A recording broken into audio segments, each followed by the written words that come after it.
L'an prochain, ce billet de 10 000 francs CFA ne vaudra peut-être plus rien. Pourquoi? Eh bien parce qu'en 2020, il est probable que cette monnaie n'existe plus. Du moins, sous son appellation actuelle. Car si on veut nous faire croire que le franc CFA va disparaître, en réalité, il sera toujours là.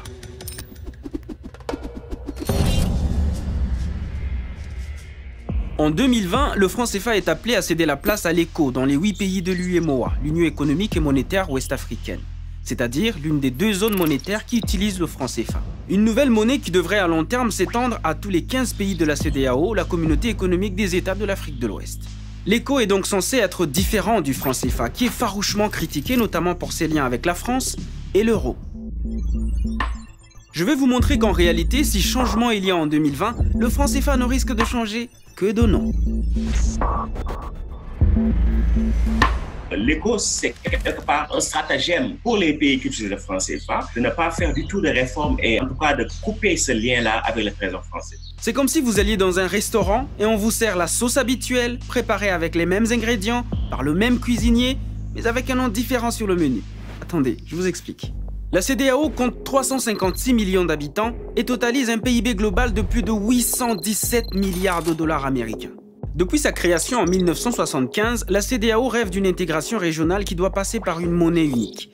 Et ce projet de monnaie commune a été adopté en 1983, mais n'a jamais vu le jour. Or, avec l'adoption de cette monnaie unique, la CEDEAO pourrait devenir la 18e puissance économique du monde devant la Turquie, la Suisse et l'Arabie Saoudite. Mais pour qu'il y ait cette monnaie unique, il faudrait d'abord réformer les politiques monétaires et abandonner les 8 monnaies en circulation dans l'espace CEDEAO. C'est-à-dire le franc CFA de l'UEMOA, créé par la France en 1945 et qui reste aujourd'hui l'une des 2 monnaies coloniales encore en circulation dans le monde, et les 7 monnaies nationales des pays non membres de l'UEMOA.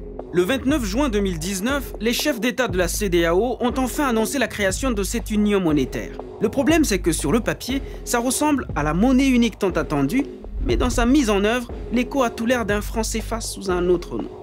Est-ce qu'il s'agit de renommer le franc CFA ou est-ce qu'il s'agit de créer une véritable monnaie unique à l'échelle de la CEDEAO qui compte 15 pays? Et c'est là que ça devient intéressant. L'agenda de la CEDEAO prévoit une approche dite graduelle, c'est-à-dire que ce sont les mêmes pays de l'UEMOA qui utilisent déjà le franc CFA qui commenceront à utiliser l'ECO, et les autres étant censés les rejoindre. Or, le franc CFA et l'ECO sont 2 projets distincts et l'économiste camerounais Martial Zebelinga est clair, les 2 projets ne peuvent pas aller ensemble. L'agenda de la CEDEAO n'est pas compatible avec l'agenda franc CFA. A priori, il devrait signer la fin du franc CFA tel qu'il est conçu aujourd'hui. Mais il n'en est rien. Le franc CFA devenu ECO continuera-t-il d'être imprimé en France? La moitié des réserves des pays qui l'utilisent seront-elles toujours stockées dans le trésor français? Et donc, les grandes décisions concernant l'ECO se prendront elles aussi toujours à Paris. C'est-à-dire qu'il y a donc une colonialité monétaire du franc CFA en particulier, mais il y a une colonialité réelle aussi, des structures productives. Pour certains économistes comme Dongo Samba Sylla, co-auteur du livre « L'arme invisible de la France-Afrique, une histoire du franc CFA », il n'y a qu'une seule explication. La France veut coûte que coûte maintenir la zone franc, mais elle sait qu'il faut des réformes. Et il faut que ça bouge parce qu'il y a la contestation contre le franc CFA. Et donc, je pense que leur ambition, c'est un peu d'élargir la zone franc, de renommer, disons, la monnaie, ce qui est symboliquement important, mais ce n'est pas essentiel, et aussi d'aller vers des mécanismes plus voilés, mais qui maintiennent toujours la même domination. Ce qui expliquerait d'ailleurs la sérénité qui règne du côté de la CEMAC, l'autre communauté de pays qui utilisent eux aussi le franc CFA, mais en Afrique centrale. Selon Martial Zebelinga, si vraiment le franc CFA de l'Afrique de l'Ouest devait disparaître, cela inquiéterait normalement le franc CFA de l'Afrique centrale, puisque les 2 sont étroitement liés et constituent l'ensemble des réserves de la zone franc. À partir du moment où les réserves de cette zone venaient à manquer, logiquement, il n'y aurait plus le franc CFA tel qu'on le connaît. À moins que l'Afrique centrale ne sache qu'en réalité, rien ne va véritablement changer. Pourtant, le Nigeria et le Ghana, les 2 plus grandes économies de la région, ont été très clairs depuis le début. Ils n'envisageront pas une monnaie unique tant que les pays qui utilisent le franc CFA n'auront pas coupé le cordon ombilical avec la France afin d'avoir une véritable souveraineté monétaire. Et les pays qui utilisent le franc CFA, visiblement, ne veulent pas couper le lien. Donc l'ECO, pour eux, c'est juste une manière, disons, de dire aux activistes anti-franc CFA, nous travaillons, arrêtez de polémiquer sur le franc CFA, on ira vers l'ECO. Sauf que là encore, les conditions ne sont pas réunies et les délais sont trop courts pour lancer une monnaie d'une telle envergure. À 1 an de l'échéance 2020, la question de la gestion des réserves de change n'a pas été résolue. Les politiques économiques et financières communes n'ont pas été finalisées.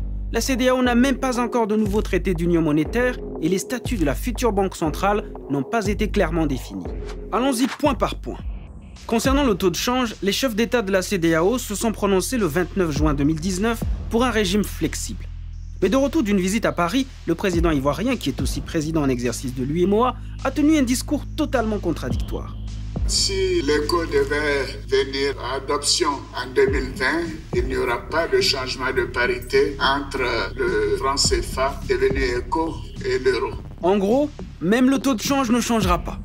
Une double cadence qui intrigue l'économiste Gilles Yaby, pour qui cette démarche nuit à la crédibilité d'une vraie monnaie de la CEDEAO.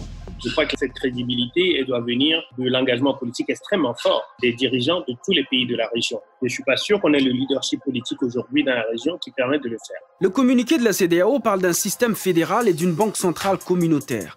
Mais quelles seront concrètement ces relations avec les banques nationales? Quelle sera par exemple la valeur de l'éco par rapport au dollar américain ou au yuan chinois? Combien d'éco vaudra un naira nigérian ou un cedi ghanéen?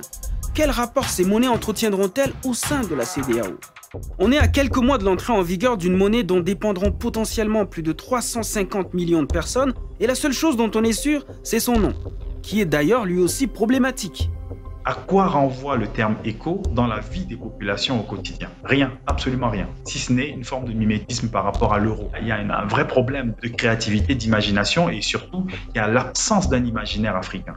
Pour pouvoir utiliser l'éco, les pays de la CEDEAO doivent remplir certains critères qu'ils ont appelés des critères de convergence. Mais comme le dit le rapport du comité ministériel de la CEDEAO, aucun des 15 pays n'est réellement prêt pour 2020. Pour tous les pays qui utilisent le franc CFA, s'il n'y a pas des aides budgétaires qui viennent de l'étranger, aucun de ces pays ne pourra remplir, disons, ces critères-là. Mais si les pays de la CEDEAO ne sont pas prêts, s'il reste encore tant de questions sans réponse, pourquoi les chefs d'État ouest-africains se pressent-ils? On ne comprend pas cet acharnement-là à vouloir coûte que coûte aller vers une zone éco sans ce préalable du fédéralisme budgétaire. Si on veut aller vers une union monétaire, en fait, il faut être prêt pour l'unité politique fédérale. Autre fait étrange.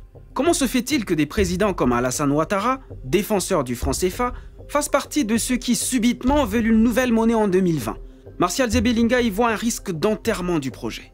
C'est-à-dire que certains auront beau jeu de spéculer sur les retards existants dans la mise en œuvre de la monnaie unique, d'arriver à l'année 2020 en disant voilà, on a un projet qui finalement a échoué, ça ne marche pas, on reste dans l'ancien parce qu'au moins on sait ce qu'on avait avant et on ne sait pas ce vers quoi on va. Et selon Mediapart, ce scénario plairait bien aux autorités françaises dont Alassane Ouattara est proche. Les pays d'Afrique de l'Ouest francophones sont des pays qui sont habitués à des formes de tutelle monétaire. Sans la France, voilà, on n'a pas confiance en nous-mêmes. Le risque, c'est l'instrumentalisation, en définitive, de ce projet de la CEDEAO pour le faire échouer et tuer l'idée et ramener les pays africains aux monnaies qui sont en fait décriées aujourd'hui, qui sont en gros les monnaies de la colonialité.